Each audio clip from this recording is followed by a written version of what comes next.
Okay, we were talking about the cavalcade of stars, and I wanted to ask you about the commercials. You said there were 6 commercials, and how was the placement decided on?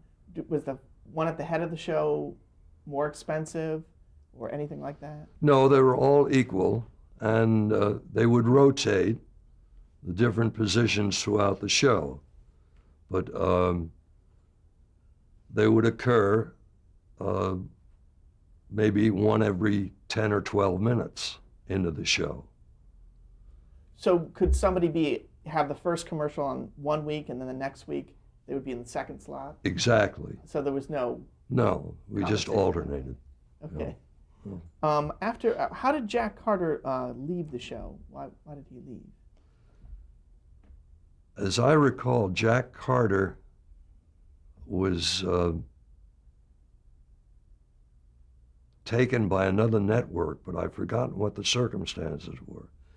He was on for, I believe, 2 years, and he left the show, and we were kind of casting around for a replacement, and we had interim hosts who would not become permanent. Bert Wheeler, who was very prominent in vaudeville those days, Wheeler and Woolsey, did a number of the shows. And finally we came up with I've lost his name. Jackie Gleason? Gleason? No, before Gleason. Before him? Oh, I'm sorry. It'll come back. It'll come back. And ultimately, the second man was taken away by NBC and used as their late night host, and on a show called New York something or other. And he was a fairly prominent comedian at the time. As I say, his name just went out of my head.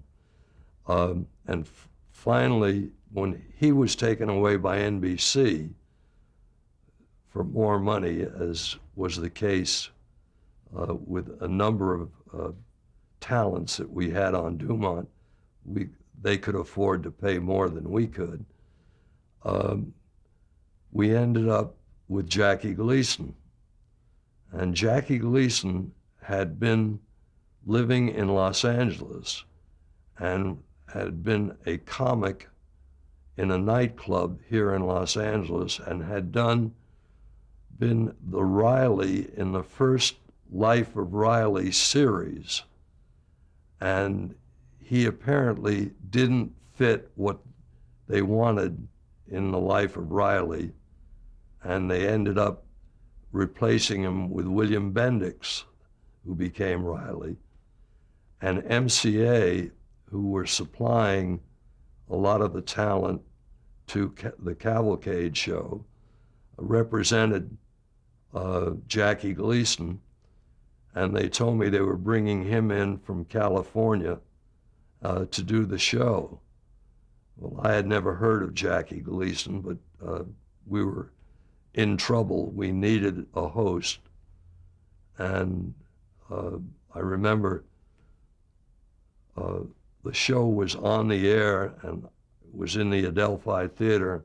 I was standing in the wings, and the MCA representative came into the backstage with Jackie Gleason and introduced him to me, standing there in the wings as we were watching a rehearsal of the show with Bert Wheeler.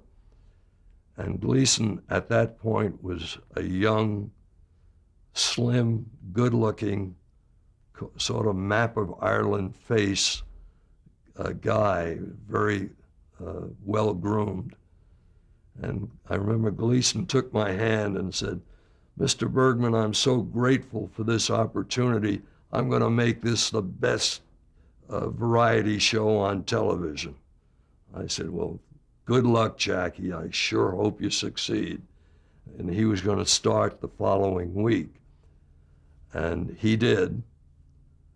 And the scene now changes to about his third show, and the show ended, and I went up to Gleason's dressing room to congratulate him on doing a great show. And I walked in, he's sitting there staring at himself in the mirror of the dressing room vanity, looked up and he saw me and he said, "What the hell do you want?" And that was my introduction to the real Jackie Gleason. Was it just a matter of now he had the gig, he didn't have to? He was totally impossible as a personality. He was very, very strange, very arrogant. He certainly was very talented, extremely so, and he played all those different characters on the show, Joe the bartender and the poor soul and all these, the honeymooners was created on Cavalcade of Stars. He played all these characters, he created the characters, and they were just great. Even to this day, the honeymooners as a syndicated half hour is still running. Did he have creative control over the show, or? He took creative control. As he succeeded, he became the boss, and his word was the last word. And he wouldn't rehearse. He would read the script that the writers wrote, and they would rehearse the show with a stand-in for Jackie, because he wouldn't rehearse. And then he'd come and he'd wing the show, and the other actors were very upset with this, but there was nothing they could do about it. Even Art Carney was the victim of this winging that Jackie would do. Now, did you get complaints, or? From the other? Yeah. Well, I wasn't producing the show. The show had a producer by the name of Milton Douglas, and he had his hands full of that type of complaint. Do you have any memories about Art Carney and seeing him or meeting him? Art Carney had appeared on Dumont in the Maury Amsterdam show, which was a half hour sponsored by Dumont Telesets. And he sort of acted as a foil for Maury Amsterdam. And I think that's where Jackie might have seen him when he invited him to join him in this Honeymooners, which was just a sketch initially that was part of Cavalcade of Stars. Now, what kind of other stars appeared on that show? What kind of other acts? You know, I really can't remember. I remember some acts, vaudeville acts that appeared. There was one classic act called Willie West and McGinty.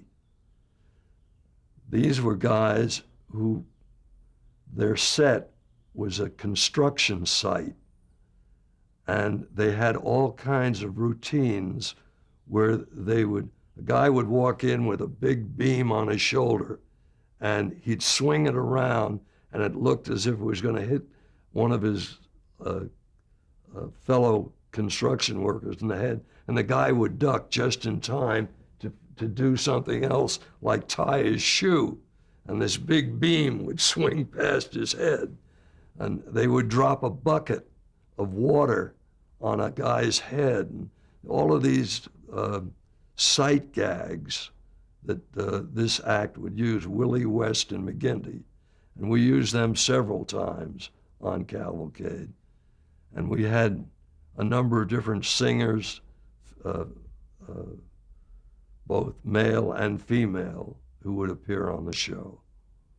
And you had mentioned MCA. What was the relationship between these agencies and the shows? Well, MCA supplied a great deal of the talent. In those days, they could still represent talent. They hadn't had to sign the consent decree that the Justice Department laid on them, where they couldn't produce and represent the talent in those productions. But in those days, they provided a lot of the talent, and so did the William Morris office. But primarily on Cavalcade of Stars, the talent was provided by MCA. Was there a contract in between, or they would pitch individual acts? They would pitch acts.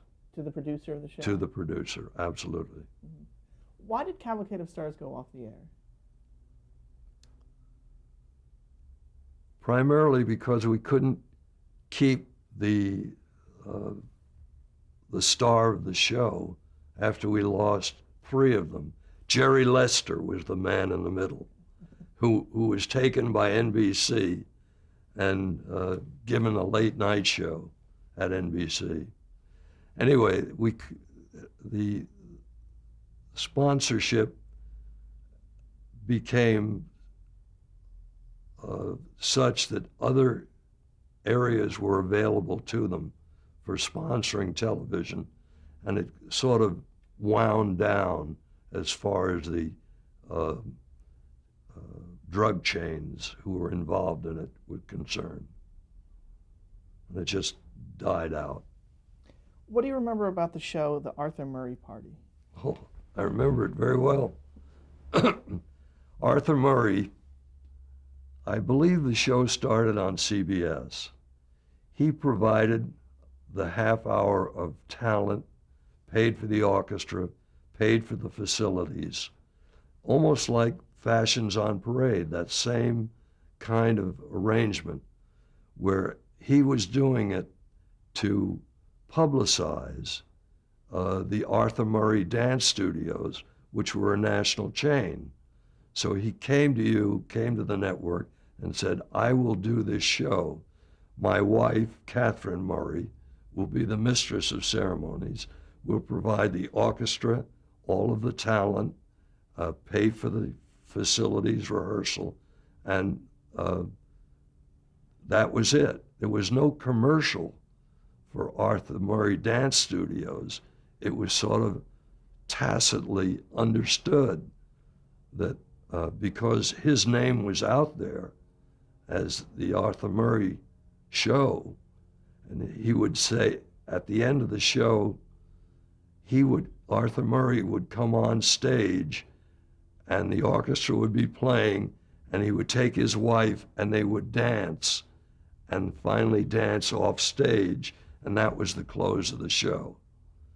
But they were very nice people, both Arthur and Catherine, and I became great friends of both of them.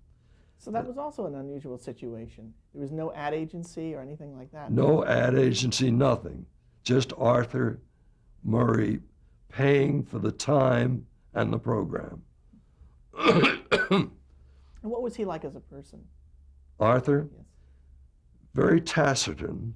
He was a man who built this empire of dance studios all on his own. He created it, and he became very wealthy as a result of it. And Catherine was a very warm lady. As a matter of fact, she used to bake cookies and send them over to my office for me. I think the first time I ever had chocolate chip cookies, they were baked by Catherine Murray. And he made so much money. He had a tremendous art collection. When he finally retired, they moved to Honolulu, and they had a penthouse on top of an apartment building on Waikiki that was all decorated in white furniture, white rugs, white walls. And the only color in the rooms, was his art collection, which included some of the most fantastic, expensive art that was available. He had a Monet, he had Manet, he had a Rubens, He had a Rembrandt, and these were all original art that he bought during the Depression years, from in the late 20s and early 30s, and he paid maybe $1,000 for a Monet, which today would be worth $3 or $4 million. And I remember walking into the penthouse in Hawaii and seeing these beautiful paintings, and I said, "Arthur, I never knew you were an art connoisseur." I said, how do you judge art? How do you judge what you're going to buy? And his line, which stayed with me all my life, he said, "Ted, if the artist is dead, I'll buy it." Okay, I'd like to ask you about the show called Rocky King Inside Detective.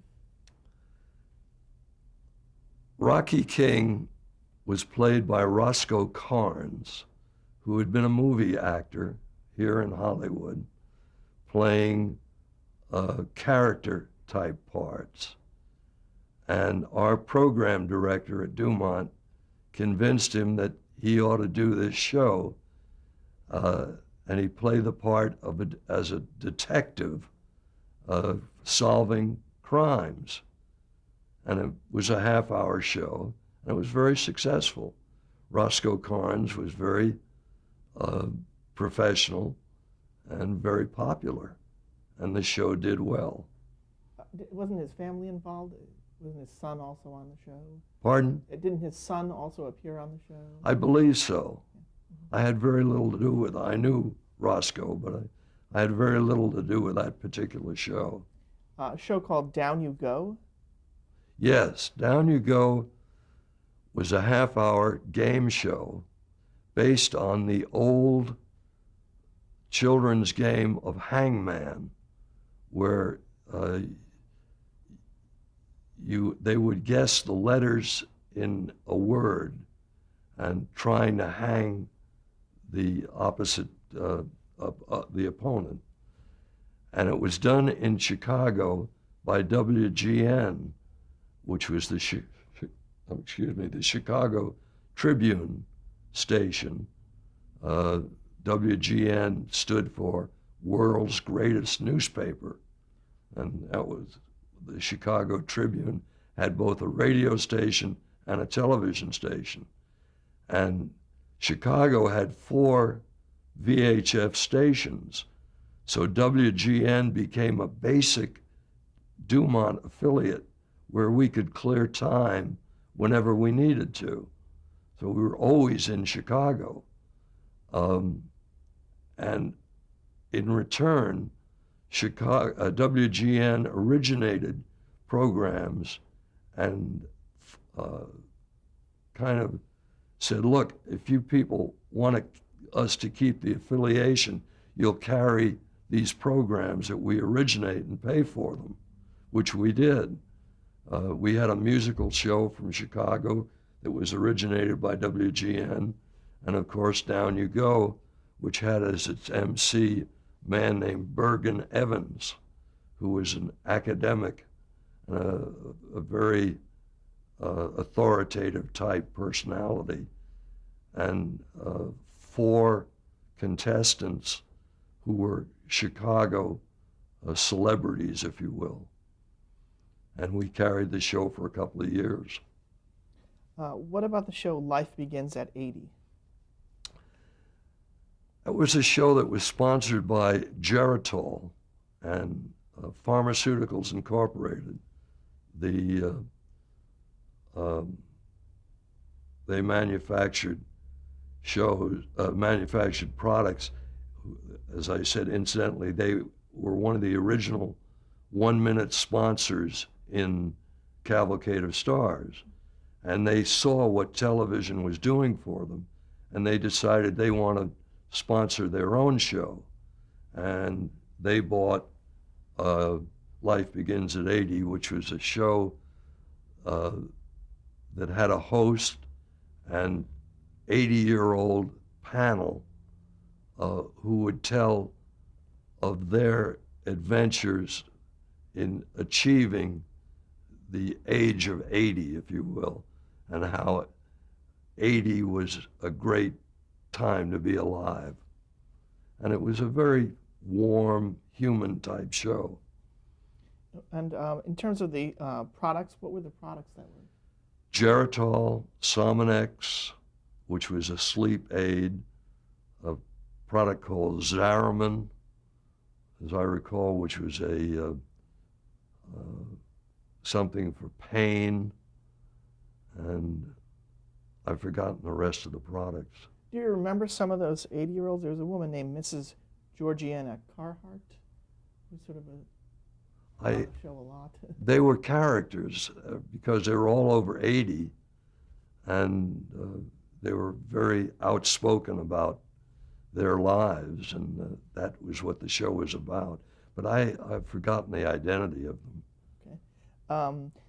Also, the Goldbergs appeared on Dumont. How did that come about? The Goldbergs originally had been a radio show, and a very popular one on one of the networks. I think it was CBS. And when television came along, Gertrude Berg, who was the writer and creator of the show, and also the star of the show, she played Molly Goldberg, came to us and told us the show, I think it had been on television on CBS too, and told us that CBS wasn't going to carry the show anymore. Would we be interested? And she was represented by Ted Ashley, who was Ashley famous, ultimately became, I think, CAA or CMA, one of the top talent companies. And Ted Ashley, as his agent, negotiated the contract for the Goldbergs with me, and we sold sponsorship of the show to Vitamin Corporation of America, which was a New Jersey company that manufactured vitamins. Was Gertrude Berg involved in the business end? Was she involved in negotiation? No, not Ted Ashley did the negotiating. As a matter of fact, he taught me really how to negotiate for a program, which I had only touched on in my career, but he was a brilliant negotiator, and I learned a great deal from him. Do you remember anything specific that how he laid it out for you? No, the business of 13-week cycles, options, escalation clauses, and things of that sort were very, very much part of the Ted Ashley genre, if you will. How about the television department store?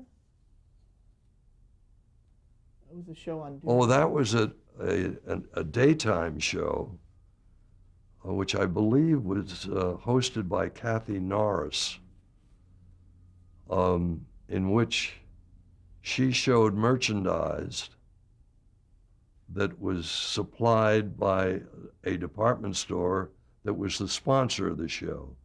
The sponsor of the show was Abraham and Straus, which was a big department store in Brooklyn at that time.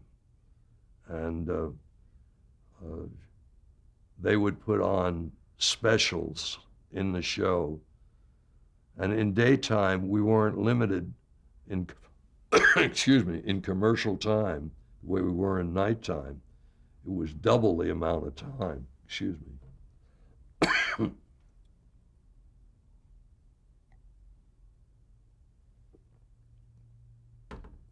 You could have 12 minutes of commercial time in daytime in an hour.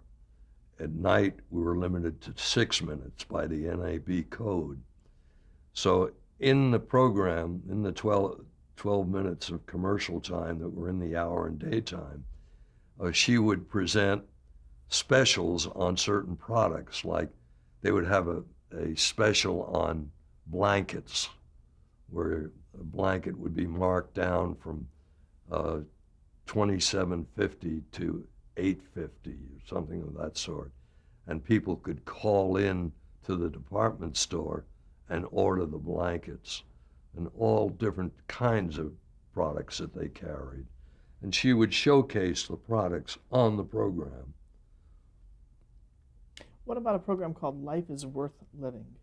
Oh, Life is Worth Living was Bishop Fulton Sheen, and he was a brilliant speaker. He did the program. It was a half-hour show, nighttime, and the way that show evolved was very interesting.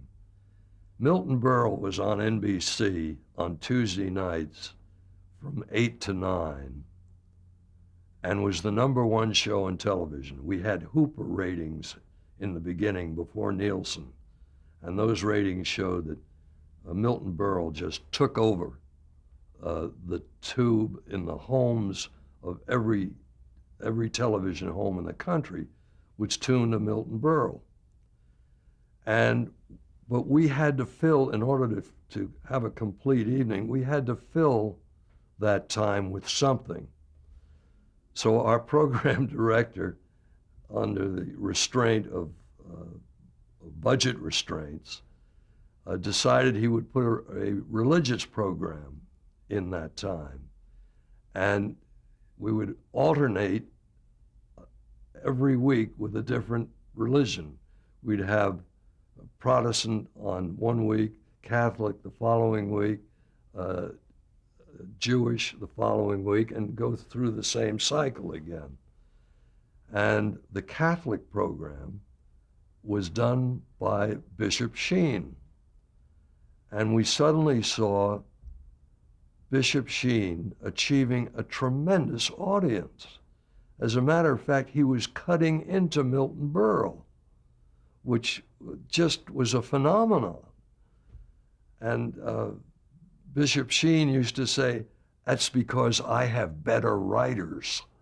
He was preaching from the Bible. So anyway, after the first season of this, we decided we were going to put Bishop Sheen on alone for a half hour. He was so good. And we did, and the show did very well. Now, initially, was the idea that it was a sustaining show? That's why. They were sustaining, yes. So We that's couldn't why- sell them. Right, because you couldn't sell opposite Berle. No, there was no audience available opposite Berle. But we put Sheen on as a half-hour show every week, and as I say, the ratings began to rise for Sheen. But we decided at one point that we no longer could keep him on the air, and we also did it from the Adelphi Theater in New York. I'm going to have to interrupt you there because we're at the end of our tape. Oh.